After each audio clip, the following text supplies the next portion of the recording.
Gautam's story while researching a column for the Times of India, and it immediately gripped me. So here was a man who saw a problem. He saw his wife using a rag cloth instead of a sanitary pad, as they could not afford it. He said that the rag cloth was so dirty that he would not use it to clean his bicycle. And then he decided that he would make a low-cost sanitary pad, a taboo subject, who would help him test out these sanitary pads that he made. So eventually, and I think this was what really gripped me, he decided that he will test it himself. And he put a sanitary pad between his legs. He got a plastic packet of blood and a pipe connected to it. And he went around cycling everywhere with blood dripping between his legs, seeing whether his pad would leak or not. What an amazing story! And didn't he get? I thought it was a remarkable story. And when it was known he was doing this, though, he got a lot of criticism. I guess he embarrassed some of his family and friends. He was ostracized from his village. His wife left him. His family deserted him. And but he didn't stop. He persevered. And what was even more interesting is that he did eventually manage to make a low-cost sanitary pad. And he took a machine which costs in Indian rupees 3 crores, and he converted that into 4 small components, which would make the sanitary pad for 60,000 rupees. And is that now used?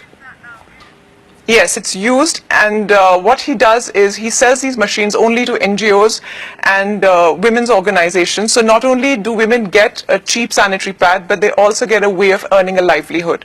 So I thought this was a story that really needed to reach every household in India and perhaps globally, because I think the taboo around menstruation is not just in India, it's a global problem.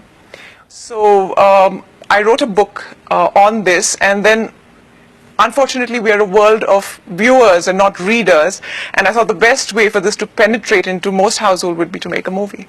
And when you approached him, thinking about everything he's gone through, being criticized or ostracized, was it hard to persuade him to become the subject of your film? I think he was very reluctant at first. I kept pursuing him, and he wouldn't take my calls. And eventually, I met him for the first time in London, because he finally, I would call him every single day, wherever I was in the world, and this went on for months, and he finally took my call, and he said, I can't meet you because I'm in London. And I said, I'm on the outskirts, and I'll drive down right now.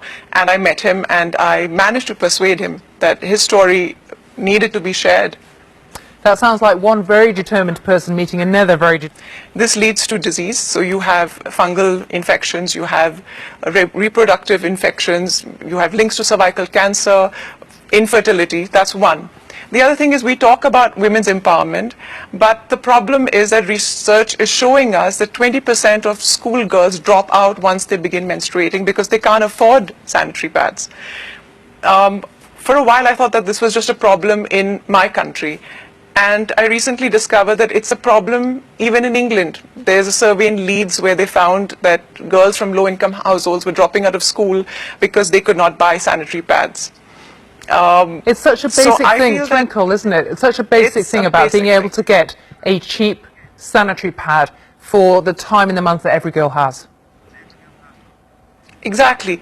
And then the other thing is the tax, For some strange reason, India has 12% GST tax on sanitary pads, which is shocking. Apparently, there are no taxes on brooms, so I think they feel that women should keep their houses clean, but it's not as important to keep themselves clean.